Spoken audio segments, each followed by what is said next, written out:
Bonjour et bienvenue. On va aborder donc aujourd'hui la maîtrise de la gestion d'un cabinet autant dans le temps et dans les finances. Alors, vous allez voir que cette conférence, vous allez ressentir deux ambiances. Tout simplement, je suis obligée de retourner le début de la séance parce que lors de la conférence, avec toutes les personnes présentes, j'ai oublié d'enregistrer. Voilà, tout simplement. Donc, jusqu'à une certaine slide, je refais la conférence et ensuite, vous allez voir un petit changement d'ambiance avec d'autres personnes qui sont présentes sur la conférence. Donc, vous inquiétez pas. Je me présente rapidement. Je m'appelle Catherine Guif. Je suis thérapeute, psychopraticienne et je suis infirmière de formation depuis 30 ans et reconvertie donc en tant que psychopraticienne à l'aide de différents outils, mais notamment les thérapies brèves, l'hypnose et le MDR depuis 10 ans. J'ai fondé l'Institut IMA, qui est Institut des métiers de l'accompagnement, où je dispense une formation pour se former et devenir psychopraticien. Voilà, dans le mail, je vous mettrai des liens si vous avez envie, si vous êtes curieux et peut-être si vous avez envie d'être dans l'intérêt par rapport à cette formation. Quoi vous dire? Alors, j'ai ouvert cette conférence à d'autres personnes que mes élèves habituels, notamment, comme je l'ai dit, à des élèves de l'école 5.3, puisque je me suis formée en nutrition à l'école 5.3 et que ça a été une école qui m'a beaucoup apporté. Alors, c'est un petit peu aussi dans ce côté partenariat et de ce côté continuité que je dispense, j'aime parfois donner aux élèves d'école 5.3 euh, du contenu et des choses importantes. Donc la gestion d'un cabinet, ben, il est fort probable que pour tout à chacun, si vous avez déjà une expertise ou que vous soyez en train d'acquérir une expertise et de vous former, il y a des questions qui soient un petit peu en suspens pour vous et je vais essayer d'y répondre. Le remplissage de votre cabinet, il va dépendre de votre légitimité, de votre cadre de référence, de votre alignement et de votre visibilité. C'est vraiment essentiel. Toutes ces notions-là, elles sont essentielles. Plus vous allez être sûr de vous, plus vous allez être sûr de votre place dans la société, plus vous allez être sûr de ce que vous allez mettre au service de vos clients, plus vous allez avoir un cadre posé et dans lequel vous pouvez mettre de la souplesse, bien entendu, mais dans lequel vous allez pouvoir naviguer, plus vous allez vous sentir complètement aligné, plus vous aurez des clients. C'est vraiment une des bases. Alors, on va parler de temps, on va parler de nombre de séances, on va parler de réseau et d'annulation, de report, les fameux lapins qui sont les bêtes noires des thérapeutes. Pour ceux qui ne savent pas les lapins, ce que c'est que les lapins, ce sont simplement des rendez-vous non honorés pour lesquels le patient ou le client n'a pas prévenu. Alors, toute cette conférence, elle va être destinée, bien entendu, en priorité aux psychopraticiens. Pour les personnes qui ont d'autres outils et d'autres façons de faire, il y aura des choses qui vont vous convenir et des choses qui ne vont pas forcément vous convenir. Pour le coup, vous ne prenez que ce qui est bon pour vous. Alors, le temps d'une séance, euh, il est idéal entre 45 minutes à 1h15. Moins de temps, c'est vraiment insuffisant pour parfois aller approfondir et laisser le temps à la personne de se sentir suffisamment à l'aise pour pouvoir vraiment... euh, Il y a un temps hein, pour faire connaissance, pour apprendre à repérer dans tout ce qui est langage corporel et non corporel, ce que la personne va pouvoir nous dire et vice-versa. Donc, en dessous de 45 minutes, c'est un petit peu juste. C'est un petit peu juste. Jusqu'à 1 heure, c'est bien. Moi, 1 heure, c'est à peu près ce que je fais. 1h15, parfois, ça arrive, on dépasse. Et voilà, 1h15, ça va. Après, c'est trop long. C'est beaucoup trop long et on fatigue psychiquement. Alors, nous-mêmes, on fatigue et notre client ou notre patient peut fatiguer aussi émotionnellement. Pensez que ces temps d'introspection où la personne se livre sont souvent assez épuisantes pour le psychisme. Donc, le temps idéal est entre 45 minutes et 1h15, à peu près, hein. Bien entendu, sauf si votre pratique, elle, de base, demande à une autre durée, bien sûr, vous adaptez. Vous pouvez aussi prévoir quelque chose dans votre cabinet qui va vous permettre de regarder l'heure parce que ça va être vous le maître du temps. C'est pas au patient ou au client de gérer ce temps, c'est vraiment à vous de le gérer. Donc, avoir une horloge dans laquelle vous pouvez regarder sans trop montrer que vous regardez l'heure, hein, juste un petit œil à régler ou quelque chose qui va être sur la table entre les deux. Dans certains films, on a pu voir des psychologues, par exemple, ou des psychiatres qui mettaient une sorte de compte à rebours, hein, un espèce de chronomètre comme il y a dans les parties d'échecs. Ça, je vous déconseille vivement. C'est assez stressant pour tout le monde d'ailleurs. Et je trouve pas ça très, très approprié. L'espacement des séances pour le thérapeute. Là encore, hein, vous allez faire ce qui vous semble bon, mais je trouve qu'avoir 15 minutes entre deux consultations, c'est quand même le minimum. Pourquoi? On va prendre des notes, on va peut-être noter des choses pour la prochaine fois. Par exemple, moi, je donne souvent des tâches à mes patients, donc j'aime bien noter les tâches pour leur redemander la fois d'après s'ils les ont réalisées, tout simplement. On peut aussi commencer à regarder son agenda, regarder le nom de la personne qui va arriver après, si on la voit pour la première fois, ne serait-ce que pour l'accueillir déjà de manière adéquate. Ça semble bête comme ça, mais ça m'est déjà arrivé d'oublier de regarder le prénom et d'arriver devant la patiente et me dire, ah mince, comment elle s'appelle? J'ai pas regardé sur mon agenda. On peut aussi, ce temps-là, il permet, alors dans la formation des psychopraticiens, on délivre une sorte de routine énergétique qui peuvent être utilisées à certains moments et notamment entre les séances. Voilà, ça permet aussi de souffler, d'aérer sa pièce, de se laver les mains. Moi, je conseille souvent de se laver les mains jusqu'au coude pour favoriser une espèce de bien-être énergétique, que ce soit vos croyances ou pas. Encore une fois, vous faites comme bon vous semble, hein. Et ce petit quart d'heure, il peut vous servir aussi à vous réhydrater, à manger un petit quelque chose si vous avez déjà enchaîné plusieurs séances, histoire de reprendre de l'énergie et d'être pleinement disponible pour votre client ou votre patient. Donc, 15 minutes, il y en a qui prennent une demi-heure, ils ont besoin de plus. Encore une fois, vous adaptez, c'est une forme de conseil, on va dire, mais que vous prenez à votre juste mesure. L'espacement des séances pour la personne. Donc, en thérapie brève, alors là, je pense que peut-être ça va être repris dans la partie qui a été filmée en conférence. Comme je ne suis pas tout à fait sûre, il va peut-être y avoir de la redite. En thérapie brève, on conseille de faire une séance tous les 15 jours à 3 semaines, ce qui est quand même plutôt pas mal. Et ensuite, on avance progressivement jusqu'à avoir un espacement de une fois par mois, plus après avec un rendez-vous final qui peut être vraiment déplacé à 2 mois, 3 mois, 4 mois. C'est une sorte de rendez-vous assez qui va permettre de tenir la personne dans le cadre, dans les efforts qu'elle va pouvoir continuer à poursuivre. Et elle va savoir qu'à un moment donné, ce temps va être en sa faveur. Les gens ont peur que les effets ne fonctionnent pas une fois qu'on a fini une thérapie et ils ont besoin de savoir que ça peut fonctionner dans le temps. En thérapie brève, souvent, on résout le problème à 80%. Et les 20% restants, c'est ça, c'est ce temps que les gens ont besoin d'intégrer. Si vous êtes déjà dans l'accompagnement, ça va vous parler pleinement. Donc, parfois, il arrive que j'ai accompagné une personne sur 5-6 séances et la septième, on va la mettre 2-3 mois plus tard pour pouvoir être sûr que ça a bien duré dans le temps et qu'il n'y a rien à retravailler. Voilà, souvent, c'est une séance après assez rapide de clôture dans lequel on se sépare tout simplement.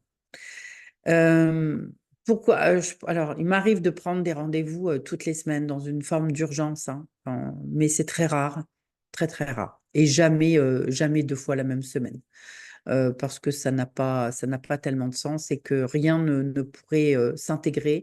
Il faut savoir qu'dans les thérapies, le travail se fait entre les séances. Voilà, il faut aussi tenir compte de la personne, des moyens qu'elle possède. Parfois, il y a des personnes qui n'ont pas les moyens et, euh, et elles ne vont pouvoir prendre qu'une séance par mois. Donc, moi, j'accepte, hein. Après, ça m'appartient. Il y a des thérapeutes qui refusent, qui ont un cadre assez strict dès le départ. Moi, j'accepte parce que déjà prendre un rendez-vous, c'est déjà un engagement, un investissement sur soi et que j'ai pris le parti d'être vraiment à l'écoute de ce type de personnes aussi. Mais voilà, vous pouvez décider de faire autrement. Je vais m'arrêter là et je pense que là, le reste de la conférence va reprendre sur la continuité des slides.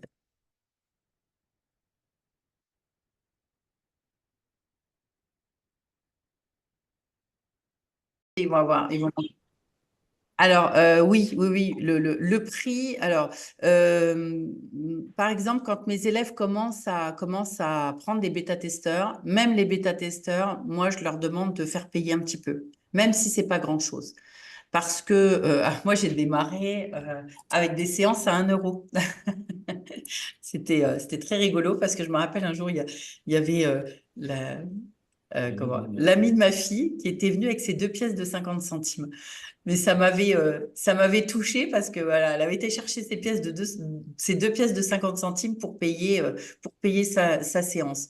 C'est bête, hein, mais demander 5 euros, 10 euros, 20, enfin, après, peu importe. Mais ça demande un engagement. Ouais.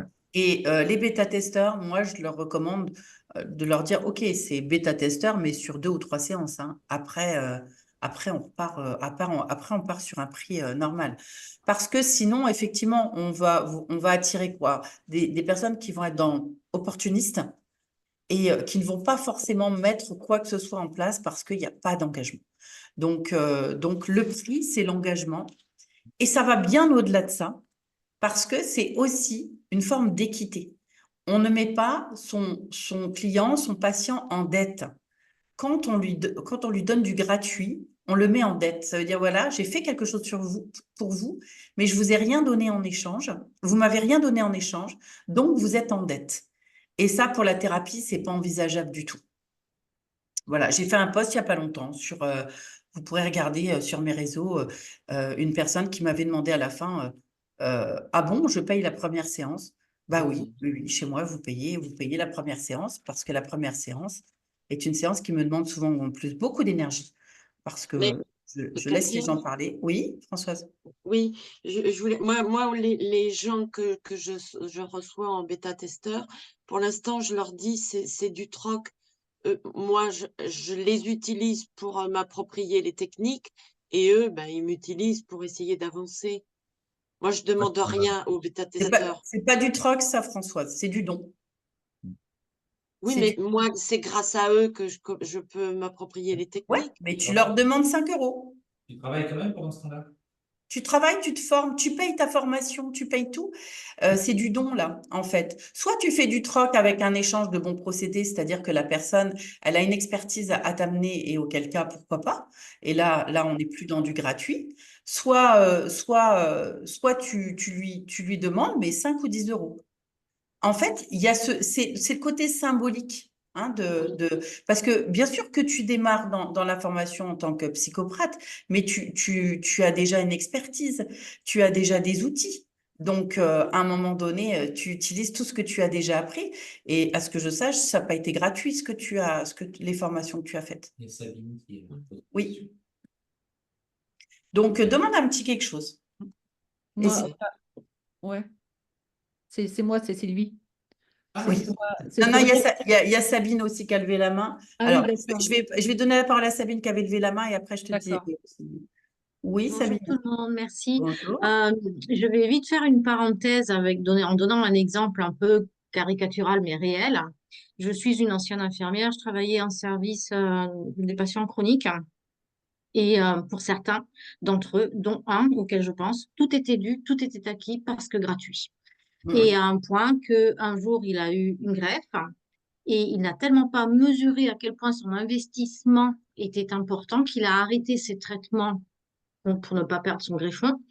Et du coup, il est revenu au point de départ avec ensuite un vocabulaire, si j'avais su. euh, et je pense que le fait d'investir un minimum d'argent, euh, les gens, tous ceux qui investissent un minimum d'argent, ils donnent pas la même valeur à ce qu'on leur offre et à ce qu'ils s'offrent aussi. Mhm. Ah, je suis Et ça, d'accord. c'est des cas extrêmes qui n'arriveraient pas. C'est gravissime quand même. pardon, Plus que excusez-moi, grave. j'attendais C'est mon appel, mais voilà. Et, euh, et du coup, je pense que c'est bien aussi d'entendre comme ça et de dire, ben, s'il avait mesuré et payé, ne serait-ce que, je sais pas moi, peu importe, hein, quelque chose de symbolique, hein, qui lui a demandé l'effort de faire ce choix-là, eh ben, je suis sûre qu'il ne l'aurait pas fait parce qu'ensuite il l'a exprimé quand il a eu tout perdu. Tout à fait.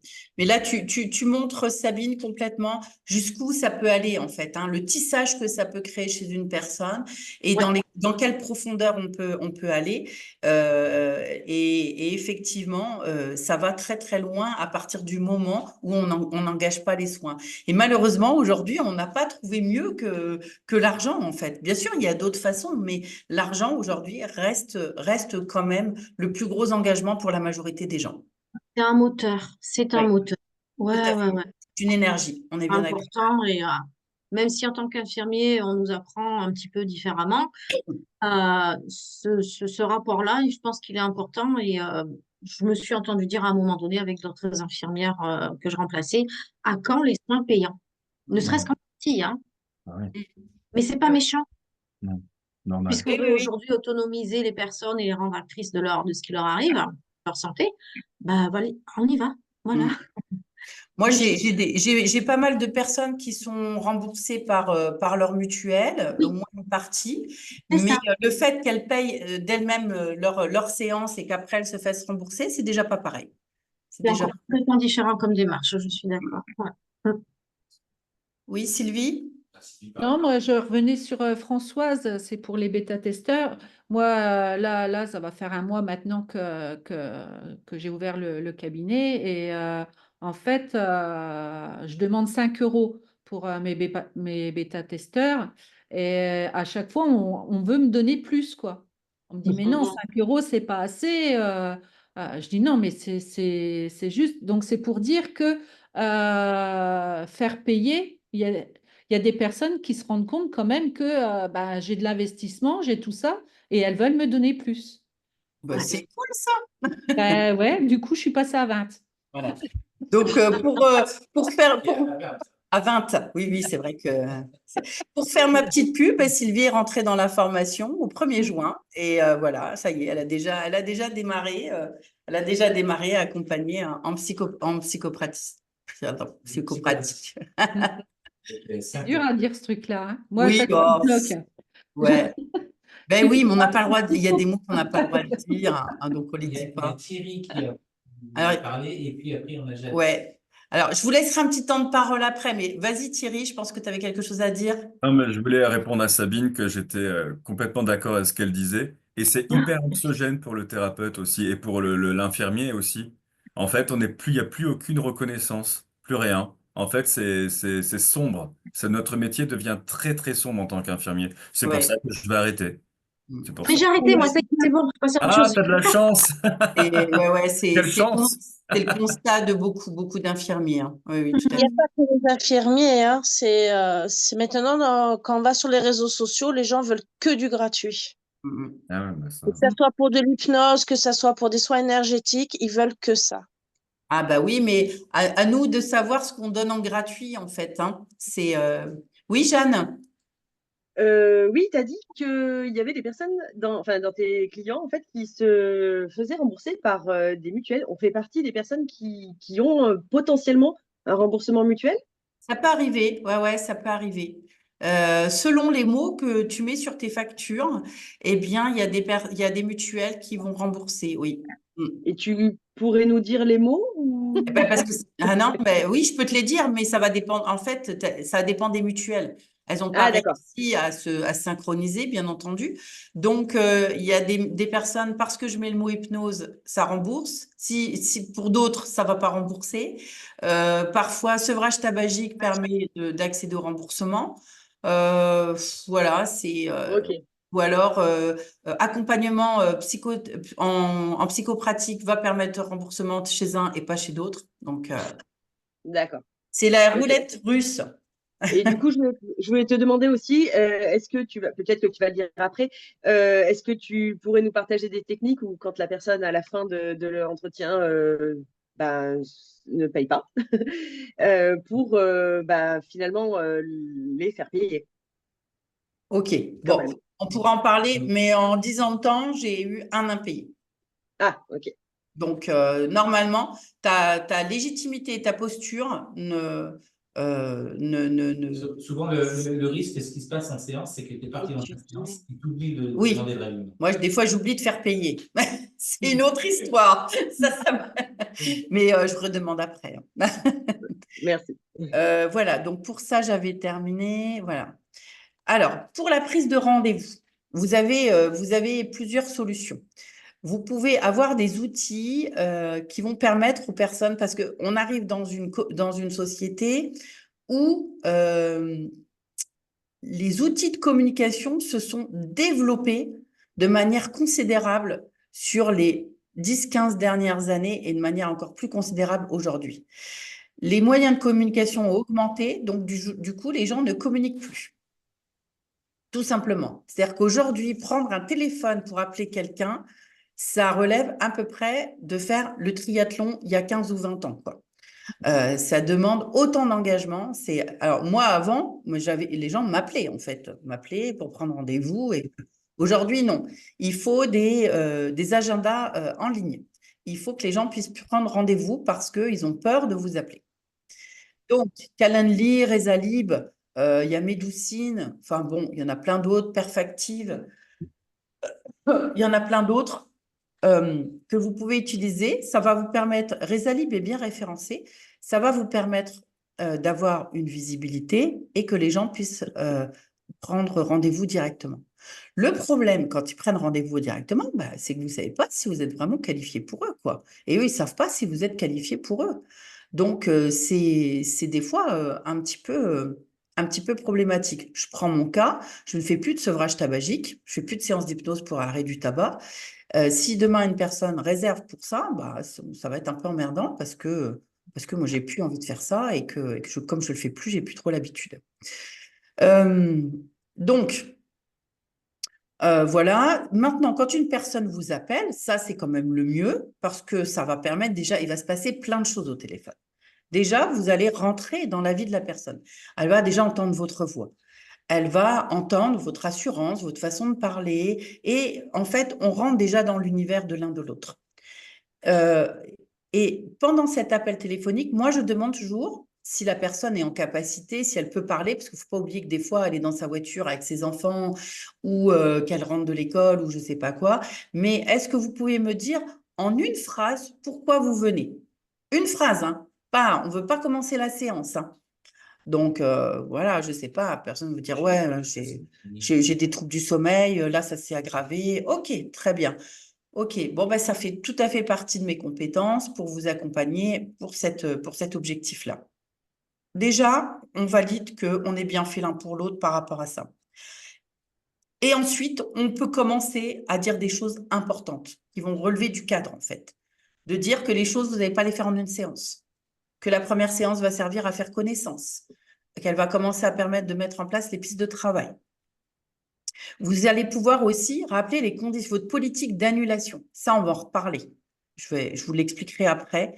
Mais à quel moment, jusqu'à quel moment elle peut annuler ou reporter un rendez-vous? Vous voyez, vous allez commencer à éduquer votre client, votre patient à votre cadre à vous. Et le cadre, c'est clair. Soit elle l'accepte, soit elle l'accepte pas. Si elle l'accepte, c'est OK. Si elle l'accepte pas, c'est pas grave, il y a d'autres praticiens. Et c'est vraiment important d'être très aligné avec ce que vous faites. Ne passez pas 1 heure au téléphone. Vous écourtez, vous ne laissez pas la personne, parce qu'il y a des personnes qui vont vouloir déjà une séance au téléphone. Elles vont commencer à vous sortir toute leur vie. Il faut absolument arrêter ça, dire écoutez, là, je ne suis pas disponible pour vous écouter, je vais rentrer en consultation ou toute autre chose, et je serai vraiment disponible le jour que nous avons prévu ensemble pour vous écouter et vraiment vous aider dans votre objectif. Voilà, toujours de la clarté et du cadre qui va aussi, on ne l'imagine pas, mais même si des fois la personne se sent un petit peu frustrée, mine de rien, elle montre que vous êtes droit dans vos bottes, que vous êtes clair avec votre pratique et ça va la sécuriser.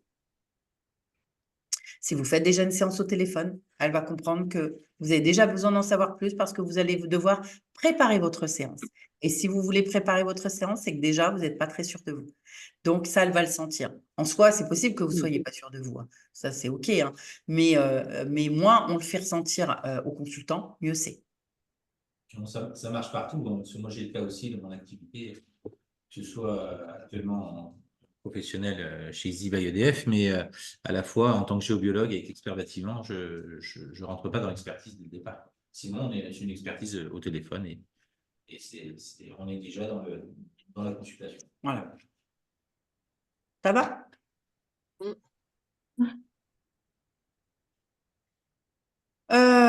Alors, le nombre de séances. Bon, là, je vais pas parler pour la nutrition et tout ça, parce que ça, c'est encore. En thérapie brève, la thérapie brève préconise, normalement, c'est un max de 10 séances. Si on était en psychanalyse, ça serait 300 séances. Et encore. Si on était en thérapie comportementale et cognitive, on serait peut-être entre 12 et 24 séances. Voilà, c'est-à-dire que chaque discipline va avoir un petit peu sa règle. Pour les thérapies brèves, on est sur un max de 10 séances. Pour ma part, c'est à peu près entre 5 à 8 séances. Après, j'ai mes petits chroniques, comme j'ai ça, c'est-à-dire les patients qui veulent pas partir et qui veulent continuer à avoir de la thérapie de soutien. Mais là, on n'est plus dans de la thérapie brève, on est dans de la thérapie de soutien. Voilà. On n'est pas vraiment dans de la psychanalyse, mais voilà, ça fait partie du jeu. On a des personnes qui viennent et qui repartent vraiment jamais, ou qui ont besoin de plus de temps. Et voilà, à partir du moment où c'est pas une dépendance qui s'installe, et ça, on vient le vérifier, c'est complètement OK.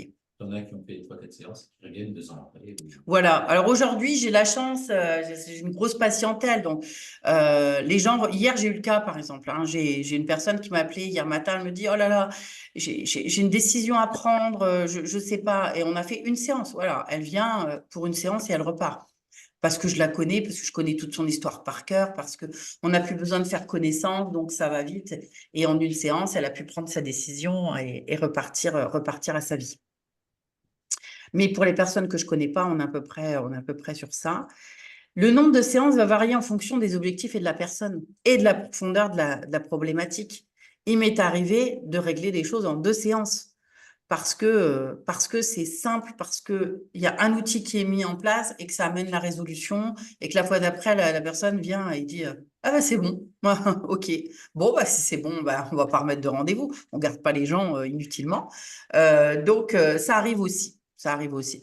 Après, voilà, majoritairement, c'est ça. C'est entre 5 à 8 séances. Vous pouvez proposer des packs ou des forfaits pour encourager sur la durée. Moi, je vous l'ai mis parce que je sais qu'en nutrition, ça se fait beaucoup. Mais personnellement, moi, je propose pas ça. Voilà. Je vois pas trop l'intérêt parce que il y a un objectif de thérapie, mais il y a un objectif de séance. Et parfois, on ne sait pas comment la personne, elle va utiliser les outils que vous lui donnez, ce qui va se passer en séance. On ne sait pas si il y a un moment donné, il y a une résolution qui va arriver et on ne peut pas savoir à quel moment ça va arriver. Ça va être un déclic, ça va être quelque chose qui va se faire. Donc, pour moi, les packs, c'est un peu un enfermement. Voilà, je vois pas ça de manière très souple. Après, quand on fait des accompagnements très structurés, par exemple comme la nutrition, où il y a un temps pour la découverte, par exemple, des 3 outils, un temps pour réajuster le carnet alimentaire, un temps pour expliquer peut-être les respirations. Là, pour le coup, vous pouvez proposer un pack. Mais en thérapie, c'est pas super adapté. Voilà. Après, il y en a peut-être qui le font et qui trouvent l'intérêt, auquel cas, il n'y a pas de souci pour ça. Voilà. Moi, je ne fiche pas à l'avance le nombre de séances. Alors, pour les séances en visio, la question m'a été posée. Pour les séances en visio, comment je fais? Déjà, avant la séance, j'envoie un mail de confirmation du rendez-vous avec plusieurs choses dedans. Un petit texte qui explique comment la personne doit se ce qu'elle doit mettre en place pour qu'une séance en visio soit identique à une séance en cabinet.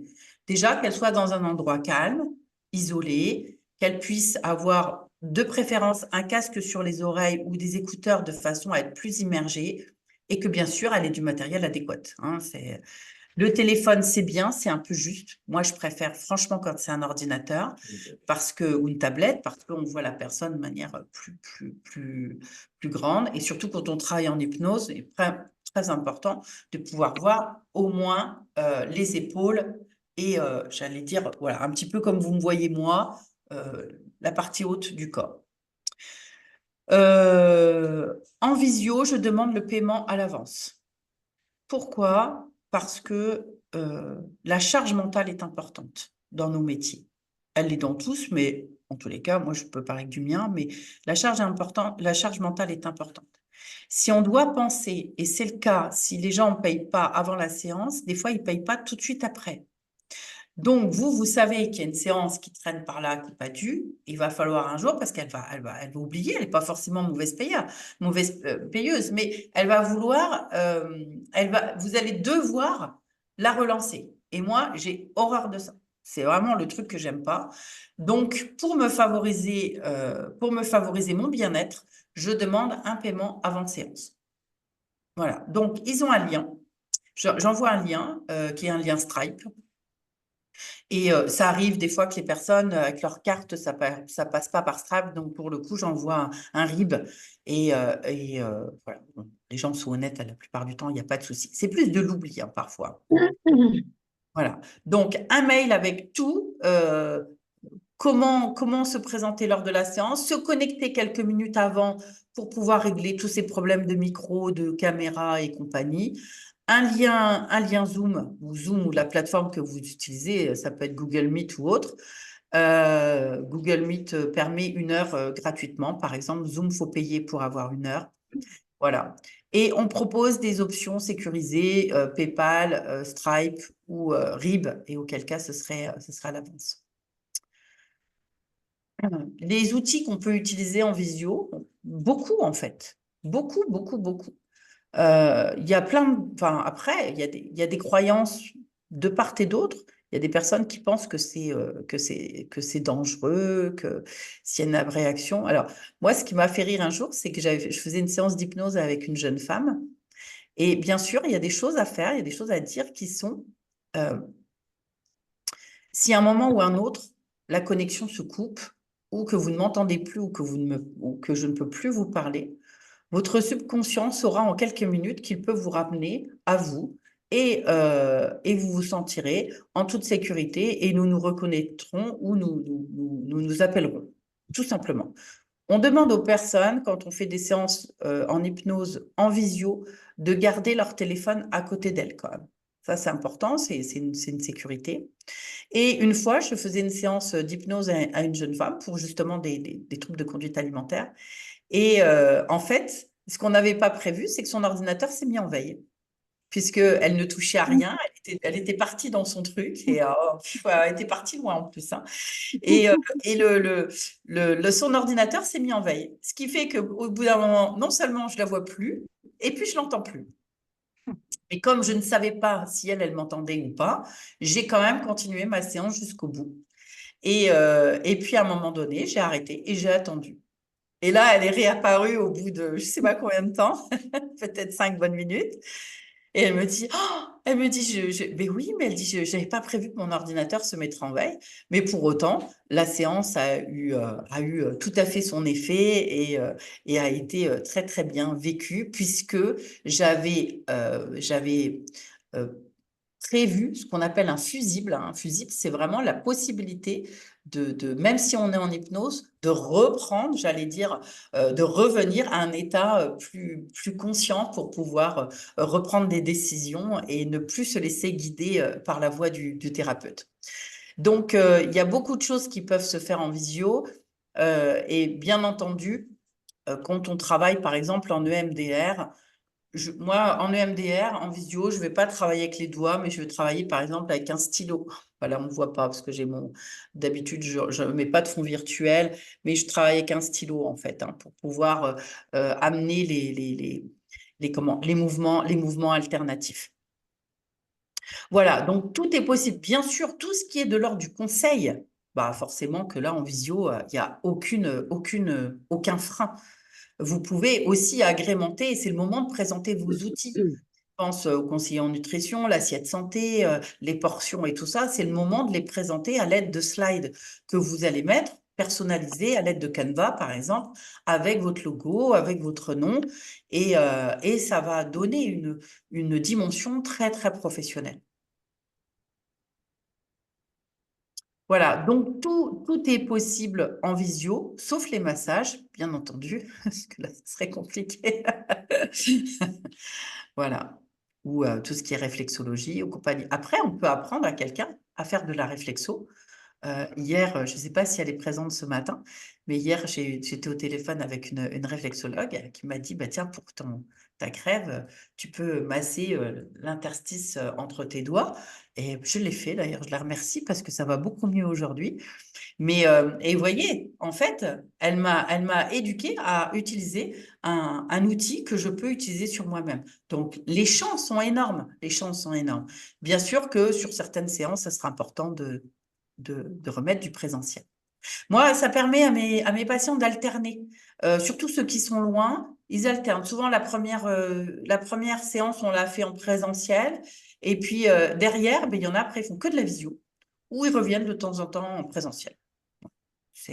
En fait, ça ouvre. Et puis, ça ouvre le champ des possibles. C'est-à-dire que vous pouvez faire des séances avec des gens qui sont dans toute la France, en Europe, et qui seraient francophones ou si vous parlez une langue étrangère. Enfin, ça ouvre quand même clairement le champ des possibles. Alors, le choix du tarif. Pour les élèves de la formation, c'est déjà abordé dans le module 1. Je vous renvoie à aller regarder la vidéo si vous ne l'avez pas faite. Sinon, il faut tenir compte de pas mal de choses, de votre expérience, de vos compétences. Et quand je dis expérience, compétences, c'est que vous pouvez des fois être un peu novice dans ce que vous démarrez, mais vous avez déjà une expérience derrière. Donc, à 50 ans, on a une relation du lien qui n'est pas la même qu'à 20 ans. Et selon, bien sûr, comment on a travaillé tout ça, ça va aussi générer des compétences. Et puis, bien sûr, du travail que vous avez fait avant.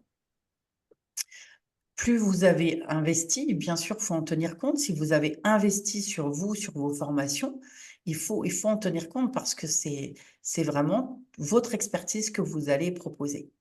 Vous devez être en accord avec ce tarif. C'est-à-dire, pour être en accord, il faut pouvoir le présenter sans tourner autour du pot. Si vous n'arrivez pas à le présenter sans tourner autour du pot, c'est que vous n'êtes pas en accord. Et là, je vous invite à vous réaligner, à vous entraîner à dire, voilà, mes séances coûtent 50, 60, 70 euros. Et plus vous allez vous entraîner à vous le dire, plus votre inconscient va enregistrer que ça devient une habitude. Catherine avait du mal avec ça dès le départ. Et bon, moi, je suis assez affirmatif par rapport à ça et je l'ai pas mal guidée. Donc, c'est vraiment c'est quelque chose dont elle parle, par lequel elle est passée aussi. C'est important de savoir. Et oui, hein, c'est pas facile. Alors, surtout quand on a été infirmière et qu'on n'a jamais fait payer, du jour au lendemain, présenter un tarif, c'est pas simple. Bon, maintenant, aujourd'hui, je suis complètement en accord avec ça. J'ai le prix de mes séances qui ont augmenté avec mon expertise. Voilà, c'est-à-dire qu'il y a 10 ans, j'étais à 20 euros de moins de la séance que je suis aujourd'hui. Je vois mais vraiment, clairement, j'ai découvert ça avec les plateformes. Je vois des psychologues qui vendent leurs séances à 35 euros. Mais je me dis, mais oh, elles ont fait 5 ans d'études après le bac et elles vendent leurs séances à 35 euros. Moi, je vous dis, hein, après, ça m'appartient. Moi, ça ne me donne pas du tout envie d'y aller. Pourquoi? D'une part, je me dis, ça ne va pas durer longtemps. 35 euros, ce n'est pas possible, ça ne va pas durer longtemps. Ou alors, elle n'est pas sûre d'elle. Parce que 35 euros une séance aujourd'hui, quand on enlève les charges, je vois pas, j'imagine même pas le nombre de séances qu'elle doit faire dans une journée pour vivre de son activité. Donc, un tarif trop bas, ça va renvoyer un message plutôt négatif. Et tandis qu'un tarif trop élevé, alors encore une fois, On peut faire des tarifs élevés quand on a déjà une certaine renommée, quand les gens ont perçu notre efficacité et du coup, ils sont capables de payer. Moi, l'hypno que je consulte pour moi, il est à 90 € la séance. Et c'est OK. Et je paye 90 € la séance sans problème parce que je sais très bien qu'à l'issue de la séance, il va m'aider à régler mon problème. Donc, un tarif, il est aussi en fonction, bien sûr, ce que je vous ai dit dès le départ, de votre alignement, de votre expérience et de votre légitimité. Peu de thérapeutes le font. Moi, je le fais. J'ai un terminal de paiement dans mon cabinet. Voilà. Chez moi, on peut payer en carte bancaire. Eh ben, je vous assure que j'ai tenu bon pendant longtemps. J'en ai pas eu pendant longtemps. Alors, ça occasionne des frais, hein, bien sûr, mais j'en ai pas eu pendant longtemps. Et j'avais des patients qui me disaient, mon chéquier, il ne me sert que pour vous. C'est simple. Ben, je dis, ben, laissez-moi-le et puis je vais m'en arranger avec. Donc, c'était la petite boutade. Et aujourd'hui, j'ai un petit terminal de paiement qui est très joli en plus. Et à chaque fois que je présente mon petit terminal de paiement, ça amuse tout le monde et les gens payent avec un sourire. Les gens disent, oh, mais il est trop mignon, votre terminal de paiement. Bah oui, il est mignon. Et les gens sont contents de payer. Donc, je pense qu'ils ne sont pas contents de payer que pour le terminal de paiement, mais parce qu'ils sont contents de la séance. Donc, un terminal de paiement, franchement, mais qu'est-ce que ça, mais ça débarrasse vos clients d'avoir un chéquier ou d'avoir pensé à tirer de l'argent ou toutes ces choses les gens n'ont plus le temps. Donc, c'est un facilitateur. Bien sûr, il faut penser que ça enlève une partie, en pourcentage, je ne sais plus à combien on est. Ça doit être 1,70% ou quelque chose comme ça de la séance. Et c'est vrai qu'il est beau ton terminal de paiement, parce que même des fois, moi, je paye mes repas à la maison. Alors, vous proposez une facture systématiquement. Ça, c'est important. Au-dessus de 25 €, c'est obligatoire. Vous devez proposer une facture. Donc, moi, j'ai un logiciel qui me permet de faire en lien avec le rendez-vous, en lien avec tout ça. C'est très facile. Bon, par contre, ça a un coût pour moi. Mais la facture, elle est normalement obligatoire, que vous soyez payé en espèces, en carte, en lien. Il y a des patients qui ne la veulent pas, il y en a qui la veulent. Souvent, les gens acceptent hein, la facture. Hein. Souvent, les gens acceptent. Voilà. Et ça, c'est pareil, ça montre aussi du professionnalisme.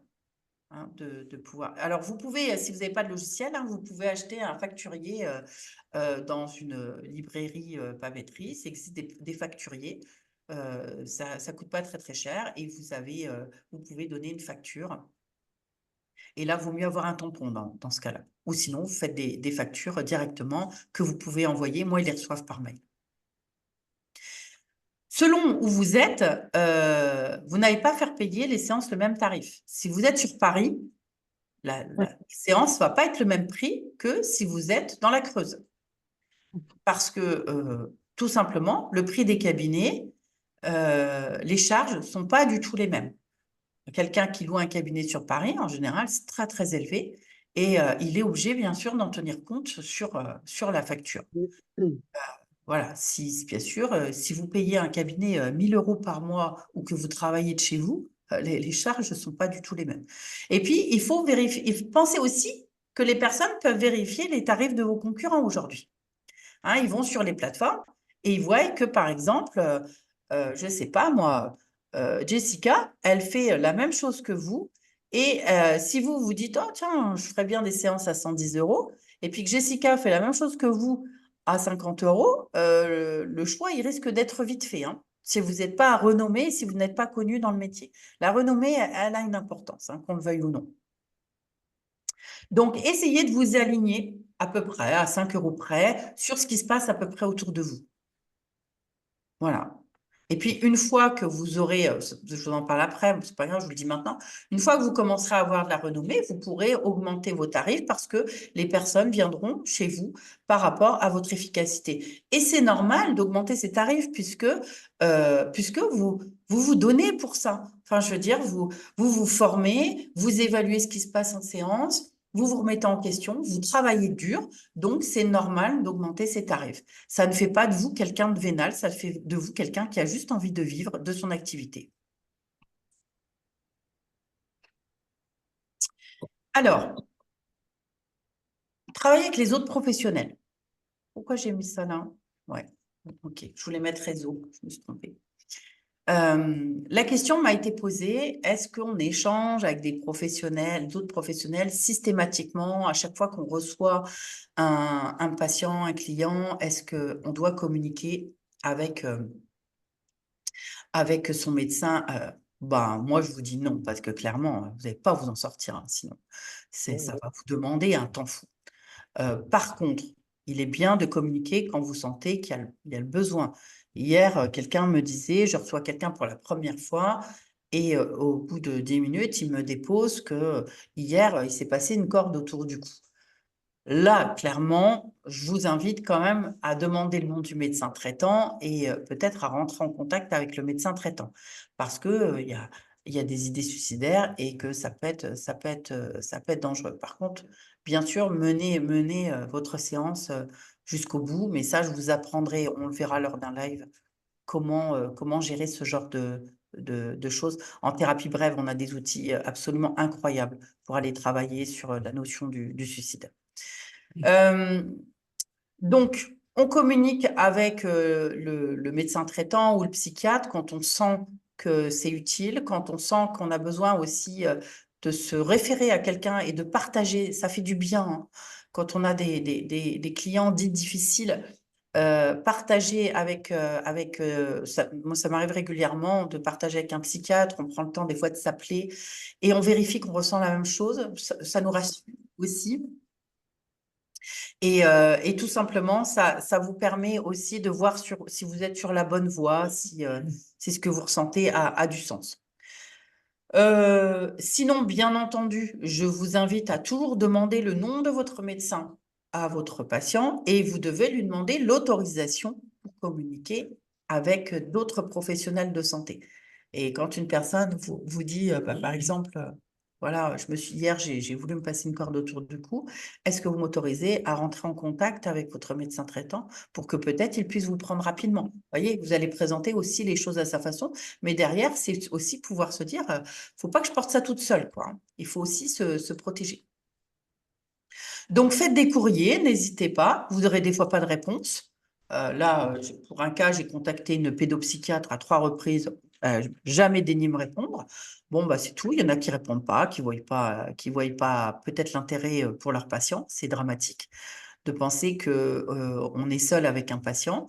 La plupart du temps, en général, il y a quand même de la collaboration et des échanges. Bon, les libéraux n'aiment pas trop passer du temps en dehors de leur consultation, c'est des temps où ils ne sont pas payés.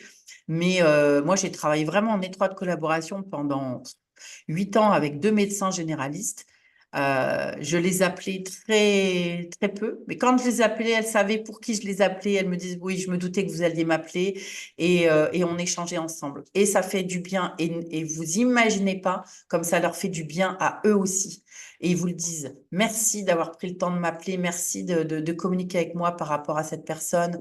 Et en fait, ce sont des humains comme vous et moi, et parfois ils ont besoin aussi de soutien. Donc, quand on peut se soutenir mutuellement, c'est mieux. Voilà. Ayez un listing, c'est-à-dire petit à petit, demandez le nom, contactez des ostéos, des infirmières, des kinés, psychiatres, médecins traitants ou toute autre personne qui a de l'intérêt autour de votre client, de votre patient. Voilà, n'ayez pas peur de faire des courriers. Moi-même, je reçois des courriers de psychiatres parfois qui m'envoient un courrier par rapport à leurs patients, des choses qu'ils ont modifiées dans le traitement ou qu'ils aimeraient bien voir proposées dans la prise en charge. Après, après, c'est moi qui décide de ce que je fais, mais si je pense que c'est cohérent, c'est OK. Voilà. Et toujours l'accord du client, hein. Ça, c'est très, très important. Voilà, je vous ai mis un petit peu une liste de personnes avec qui vous pouvez. Et vous pouvez rentrer très bien en contact avec des personnes reconnues comme professionnels de santé, mais aussi des personnes qui ne sont pas reconnues comme professionnels de santé, mais qui sont présents dans l'énergie de la personne, hein. Ça peut être une naturo, ça peut être un énergéticien, ça peut être un thérapeute psychocorporel, un kinésio. Rentrez en contact. il faut bien penser que ça, on le fait pour notre client ou notre patient. Hein. C'est vraiment dans son but à lui. Et on fait très, très attention de vérifier que la personne a bien compris l'intérêt du secret professionnel. C'est-à-dire que tu lui poses la question que quand il y a un problème, c'est seulement à ce moment-là que tu lui demandes s'il est suivi par quelqu'un d'autre, sauf Alors, le psychiatre, j'imagine. Mais... systématiquement, médecin généraliste, moi, alors, je le fais plus maintenant, mais avant, je le demandais systématiquement. Avant, moi, je demandais ça et le traitement, mais parce qu'en tant qu'infirmière, le traitement, ça me donnait des informations. Mais vous, c'est pas votre rôle. Mais demandez au moins le nom du médecin généraliste, au cas où, vous l'aurez toujours sous la main. Mhm. Psychiatre, s'il y en a un, oui, pourquoi pas. Psychologue, et les psychologues ne sont pas toujours friandes hein, de communiquer. C'est celles qui communiqueront le moins, en général. Ah ouais? Mm. Pardon.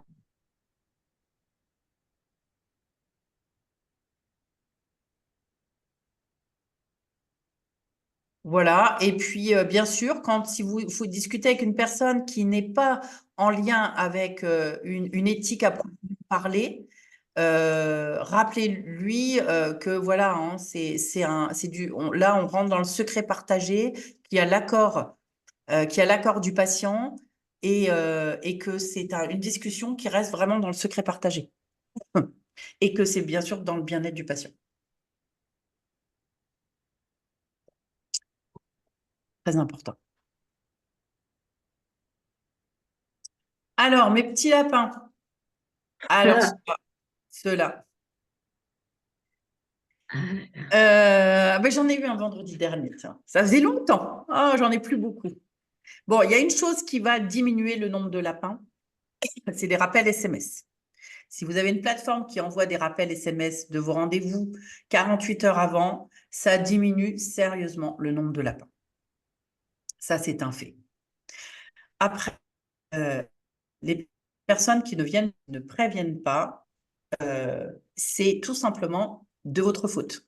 C'est-à-dire que vous avez oublié de présenter votre cadre de référence ou votre politique d'annulation, qui, elle, doit être visible sur votre site Internet, vos supports, si vous en avez, mais principalement votre site Internet.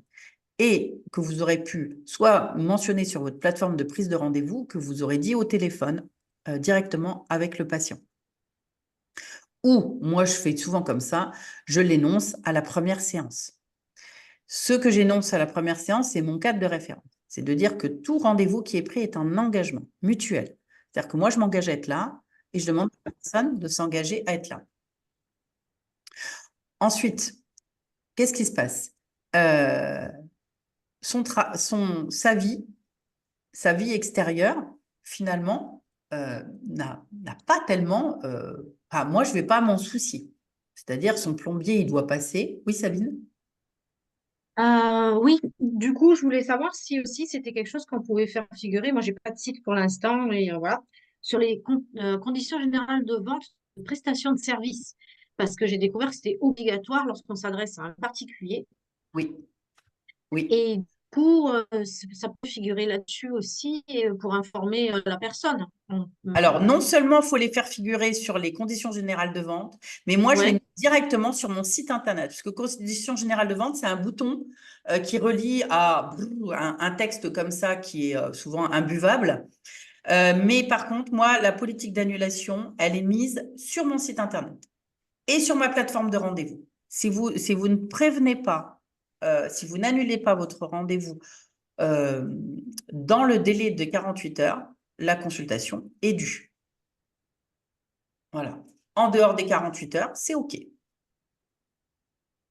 Donc ça, c'est quelque chose qu'il faut expliquer. C'est-à-dire que c'est un engagement mutuel et que votre travail est tout aussi important que le mien. Moi, j'ai des patients adorables, hein, vraiment, hein, qui m'envoient des messages des fois à 22 heures le soir en me disant « Non, mais demain, je ne peux pas venir, j'ai mon plombier qui doit venir et ne m'a pas donné de fourchette. » Les plombiers sont vos ennemis. Retenez bien, les plombiers sont vos ennemis. Ne copinez plus avec les plombiers à partir d'aujourd'hui. Ils nous font sauter un nombre incalculable de séances. Non, mais bon, je plaisante. Donc, en fait, Moi, je lui dis, ben, OK, vous pouvez ne pas venir, mais la consultation reste due. Parce que je ne vois pas pourquoi le plombier serait plus important que moi, ou je ne vois surtout pas pourquoi moi, je devrais mettre en péril mon chiffre d'affaires parce qu'il y a son plombier qui vient. Donc, et quand vous dites ça, la personne vous dit, ah ouais, je peux peut-être demander à ma mère de venir pendant ce temps-là, et tout d'un coup, il y a une solution qui émerge. Et vous ne pouvez pas vous imaginer jusqu'où ça va. J'ai eu il y a 15 jours une personne, c'était un rendez-vous de clôture. Autant vous dire que les rendez-vous de clôture, ils sont importants, puisqu'on travaille beaucoup avec les troubles d'attachement. Oh là, il est déjà 12h38, mince. On travaille beaucoup avec les troubles d'attachement. Et clôturer un rendez-vous, c'est pas simple. Et la personne, elle m'appelle 1 heure avant, elle me dit, je dois emmener mon chien chez le vétérinaire, il s'est fait piquer. OK, je lui dis, il n'y a pas de souci. Par contre, 1 heure avant, la séance vous sera due. Eh bien, vous allez croire, si vous voulez, elle a trouvé une solution. Et elle est venue au rendez-vous. Et on a fait la clôture. Et je lui dis, vous ne croyez pas que c'était un petit acte manqué, tout ça? Elle me dit, ouais, je pense. Il y avait comme une peur du fait de terminer cette thérapie qui durait depuis quelques mois. Et en même temps, ben, ça se matérialise un petit peu dans le réel. J'espère que ma voix va tenir jusqu'au bout. Donc, votre politique d'annulation, votre cadre, il faut tenir bon, surtout au début, parce que ça va être difficile. Ça va être très difficile de tenir bon. Attendez, je prends une petite pastille. Voilà. Ça va être hyper difficile. Vous allez vouloir arranger les personnes. Ne le faites pas. Ne le faites pas. Ça sera pour vous pour la suite. Bien sûr, si c'est vous qui annulez, essayez de le faire le plus tôt possible. Tout le monde ne le fait pas, mais moi, je le fais. Souvent, j'explique, sans parler de ma vie privée, j'explique pourquoi je le fais. Voilà, je dis, voilà, je suis désolée vraiment, là où je suis malade, c'est simple, hein, je suis malade, et je ne peux pas assurer les consultations d'aujourd'hui. Et je reviens vers vous pour vous proposer un rendez-vous le plus rapidement possible. Et on tient ses engagements. Les gens sont compréhensifs. Voilà. Soyez aimable et courtois, ça peut paraître bête, mais des fois... Et si vous voulez arrêter avec une personne, ou ne pas prendre cette personne, donnez-lui une alternative. Oui, toujours. C'est-à-dire donnez-lui un autre praticien. Oui. Je l'ai fait avec quelqu'un. Elle a pris rendez-vous il y a des mois de ça avec moi, et là, je ne me sens pas de la prendre. En plus, c'est pour un arrêt du tabac, j'ai décidé d'arrêter. J'ai envoyé un message, j'ai annulé la consultation et je lui ai donné une alternative de quelqu'un avec qui je pense que ça le fera très bien. Elle n'a pas dû être très contente, mais c'est aussi se respecter soi. Voilà, c'était une patiente que je n'avais pas très envie de reprendre. Allez, on va parler argent. Alexandra, tu as une question. Oui. Oui, bonjour. Du coup, moi, j'ai une question. Pour l'annulation, alors l'histoire du plombier, d'accord, mais si la personne, elle est malade ou qu'elle a une gastro, c'est quand même délicat de Non. lui dire bon, ben, vous payez quand même. Non, c'est pas délicat du tout, puisque les gens utilisent la maladie pour fuir leur réalité, pour fuir plein de choses. J'ai une personne qui est venue me voir il n'y a pas longtemps. Elle a 10 maladies, 33 médicaments par jour. Autant dire qu'elle peut utiliser la maladie pour fuir chacun des rendez-vous. Donc, elle est bien prévenue. La maladie, c'est aussi une manière de se détourner de quelque chose. Quand on est en thérapie, on ne peut pas imaginer de quoi le corps est capable et de quoi est-ce qu'on est capable de créer de manière inconsciente pour se faufiler de quelque chose, pour ne pas assumer sa responsabilité. J'entends régulièrement des gens qui doivent aller, par exemple, témoigner au tribunal. Ah, ils ont un accident 2 jours avant. Il y a plein de choses. C'est OK, mais c'est sa vie, en fait. C'est pas la tienne. Et il y a toujours la proposition de la visio, si elle ne peut pas s'absenter. Mais, alors, je vais vous simplifier un peu la tâche. Je donne à la majorité de mes patients, quand je les connais, un joker. Une fois où ils ne pourront pas venir et je ne leur facturerai pas. Voilà. Mais ils savent qu'ils ont utilisé ce joker. Ça, vous leur dites avant ou c'est juste perso, dans votre tête, vous savez qu'il y a un joker de grillé? Alors, ça dépend. Je le dis la plupart du temps. Et puis parfois, quand ça arrive, je leur dis, bah voilà, c'est OK pour cette fois, mais ça sera la dernière. Ok. Parce qu'il y a vraiment des personnes pour qui être malade, c'est l'investissement qu'ils donnent sur eux, en fait. Et bien sûr que c'est pas cool et qu'ils n'ont pas envie de venir parce qu'ils sont malades, et on comprend tout à fait. Mais en même temps, si tu réserves une chambre d'hôtel que tu as payée, et la politique d'annulation, c'est d'annuler dans les 12 heures. Tu es malade le matin, tu peux pas aller prendre ta chambre d'hôtel, tu vas la payer quand même. Ah oui, oui. Hein. Non, mais le joker, c'est bien, l'histoire du joker, c'est pas Voilà. mal. Ça fait un Le joker, compromis. ça peut être une façon de pas couper le lien. Alors, si la personne, ce que je vous ai pas dit, si la personne ne veut pas payer sa séance, ça met fin à la thérapie. Et le moment où elle payera sa séance, la thérapie peut reprendre. Et ouais, c'est ça, poser son cadre. Hein. Mm. C'est dur, hein. C'est pas facile. Hein. Je vous dis pas que j'y suis arrivée tout de suite. Hein. Parce que sinon, les lapins s'accumulent après. Ça, c'est. Par contre, vous, le propriétaire de votre cabinet, si vous louez, il va vous demander, il va pas vous dire, ah bah oui, vous avez 3 lapins, je vous fais moins cher. Hein. Ça n'existe pas, ça. Ça va, Ok, Alexandra? merci. Oui, merci.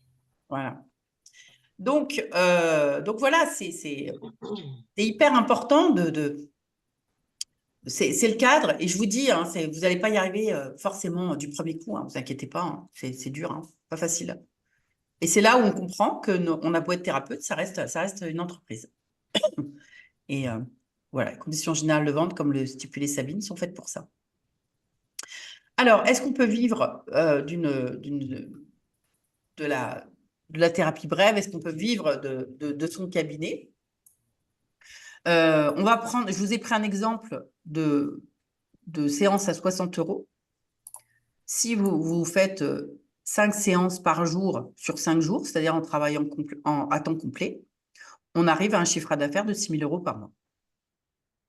Bien sûr, là-dessus, vous enlevez les charges, vous enlevez le cabinet, vous enlevez la publicité, vous enlevez tout ça. Enfin, je pense que c'est 6 000 €, c'est le chiffre d'affaires. Voilà, donc c'est tout à fait possible, hein, bien entendu.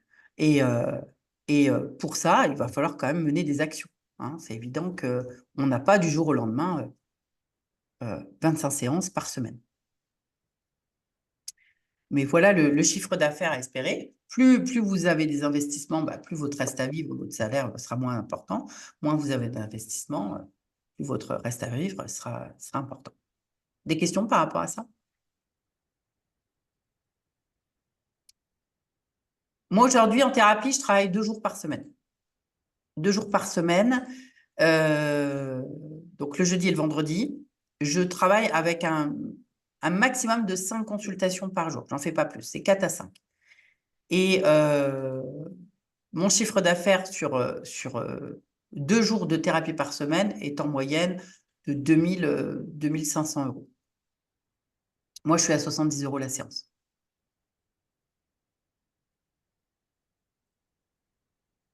Voilà.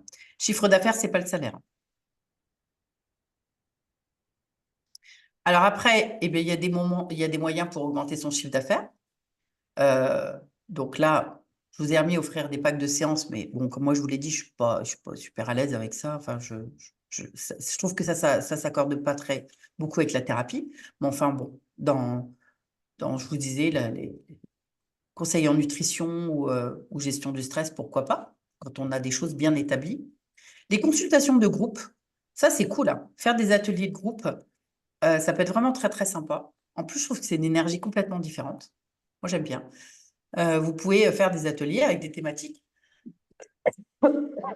Et puis forcément, là, comme vous réunissez beaucoup de personnes, il y a moyen d'augmenter un petit peu votre chiffre d'affaires. Bon, ça demande de l'énergie, hein, c'est pas de l'argent qui rentre tout seul, hein, forcément.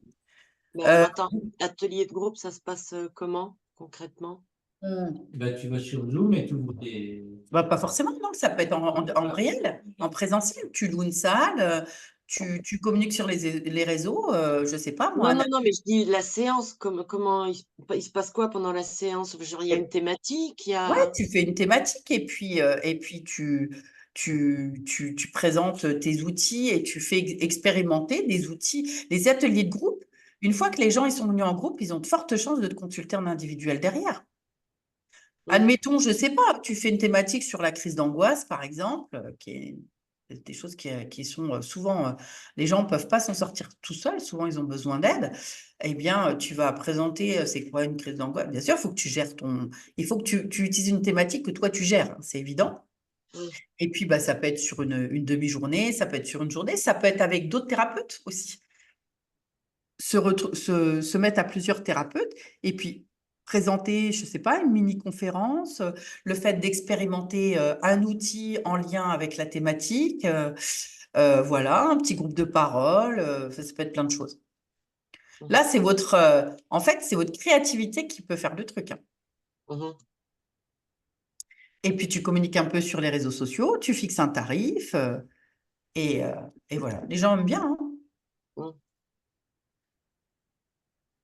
Voilà, ensuite, vous pouvez ajouter de nouvelles spécialités, hein, c'est-à-dire vous former à d'autres, pour pouvoir mettre une ligne en plus sur votre plaque, hein, c'est ce que la plupart des élèves font quand ils viennent dans ma formation.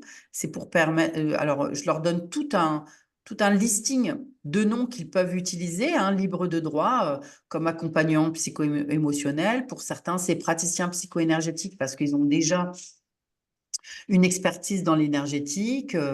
Voilà, ils peuvent utiliser psychopraticien, thérapeute psycho-émotionnel. Enfin, voilà, ça permet d'ajouter une carte, une ligne en plus sur sa carte de visite et du coup d'attirer plus de personnes. Vous pouvez aussi faire ce qu'on appelle dans le milieu du marketing les upsells et cross-sells, c'est-à-dire que vous pouvez vendre, par exemple, sur les réseaux, des petits programmes, des e-books, des guides pratiques. Ça marche bien aussi. Mais bon, voilà, ça demande forcément ça demande du temps, hein. Alors, bien sûr qu'il y a souvent mais vous pouvez aussi le proposer à vos consultants. Tiens, tu es venu me consulter pour ça, justement, j'ai un e-book sur ça. Est-ce que ça t'intéresserait? Et puis, vous pouvez aussi le vendre directement à vos clients. Moi, j'ai fait en début d'année un challenge sur le syndrome d'abandon. Alors, moi, je le donne, hein, je ne le vends pas, mais vous ne pouvez pas vous imaginer au nombre de patients à qui je l'ai envoyé. Et ils m'en reparlent en séance. Ça fait un bon support, c'est génial. Voilà, vous pouvez aussi proposer des abonnements mensuels, des choses comme ça, avec des contenus, par exemple. Vous pouvez fournir des contenus, des petites vidéos, des séances de groupe régulières. Par exemple, les gens s'abonnent et puis ils viennent un vendredi par mois à une séance de groupe.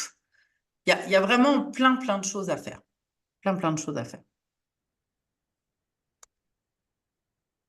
Réévaluer votre prix, hein, quand vous sentez que vous augmentez en séance, en visibilité, vous pouvez augmenter un petit peu votre prix. Vous pouvez aussi ouvrir une séance découverte payante. Alors, vous pouvez la faire gratuite, vous pouvez la faire payante, encore une fois. Moi, je suis pas pour le gratuit ou à tarif réduit, par exemple, pour attirer de nouveaux clients. Je vous invite aussi à faire des salons, là où vous pourrez vous faire connaître, des salons de bien-être, par exemple. Collaborer avec d'autres professionnels, ce que je vous disais tout à l'heure, d'autres médecins, c'est compliqué, mais des coachs et des thérapeutes avec lesquels vous pouvez faire des ateliers de groupe. Là, je vais un peu plus vite, hein, parce qu'on est vraiment en retard. Et puis, vous pouvez aussi, si vous en sentez, proposer des ateliers auprès des entreprises. Voilà, là, il faut avoir un peu des codes différents.